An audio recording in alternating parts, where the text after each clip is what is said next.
A nighttime encounter. About 5 years ago, I lived downtown in a major US city.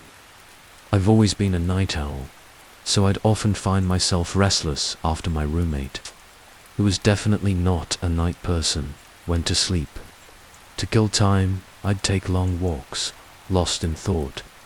This went on for 4 years, walking alone at night, and I never once felt a flicker of fear. I used to joke with my roommates that even the city's drug dealers were polite. That city felt safe, almost eerily so, like it existed in a bubble, detached from the grittier realities I knew existed elsewhere. I felt invincible, like the night was my own personal playground. But all that changed in just a few minutes one evening. It was a Wednesday, between 1 and 2 a.m. I was walking near a police-patrolled park, quite a distance from my apartment. It was unusually quiet, even for a weeknight, with minimal traffic and almost no pedestrians. The park, as usual, was deserted. I turned down a short side street to loop back towards my apartment when I first saw him. At the far end of the street, on my side, was the silhouette of a man, dancing.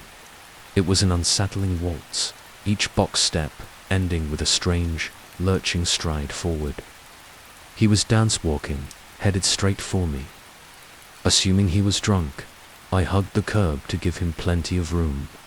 But the closer he got, the less his movements seemed like drunken stumbling, and the more they seemed deliberate, almost graceful in a disturbing way. He was tall and lanky, dressed in an old, ill-fitting suit. He danced closer, close enough for me to see his face. His eyes were wide, wild, head tilted back slightly, gazing at the sky.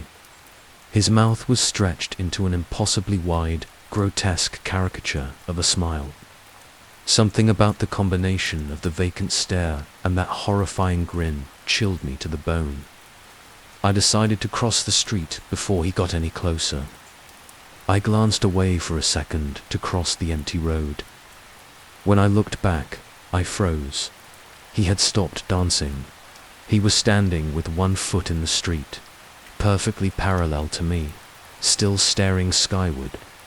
That ghastly smile plastered on his face. I was utterly unnerved. I started walking again, eyes fixed on him. He didn't move.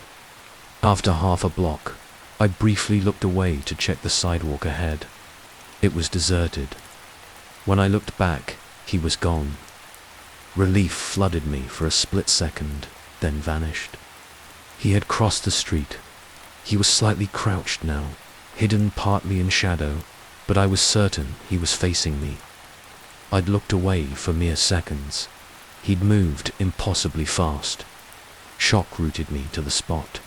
I stared, heart pounding in my chest, and then he started moving toward me again. Giant, exaggerated tiptoe steps, like a cartoon villain sneaking up on his prey, but with terrifying speed. I should have run. I should have screamed. I should have used my pepper spray, my phone, anything. But I didn't. I just stood there, paralyzed, as the smiling man crept closer. Then he stopped again, about a car's length away, still smiling, still staring at the sky. When I finally found my voice, it came out as a pathetic whimper. What the foo, regardless of whether humans can smell fear, they can definitely hear it. I heard it in my own voice, and it amplified my terror. But he didn't react. He just stood there, smiling. Then, after an eternity, he slowly turned and began his dance walk away. Not wanting to turn my back on him, I watched until he was almost out of sight. Then I realized he'd stopped moving. He wasn't dancing anymore.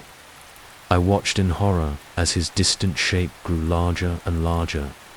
He was coming back, and this time he was running. I ran too. I didn't stop until I reached a better lit road with some traffic. Looking back, he was gone. The rest of the way home, I kept glancing over my shoulder, expecting to see that stupid smile. He never reappeared. I lived in that city for 6 more months, and I never went for another walk. There was something about his face, the emptiness behind the smile, the utter disconnect from reality, that haunted me. He hadn't looked drunk or high. He'd looked completely and utterly insane. And that's a terrifying thing to see.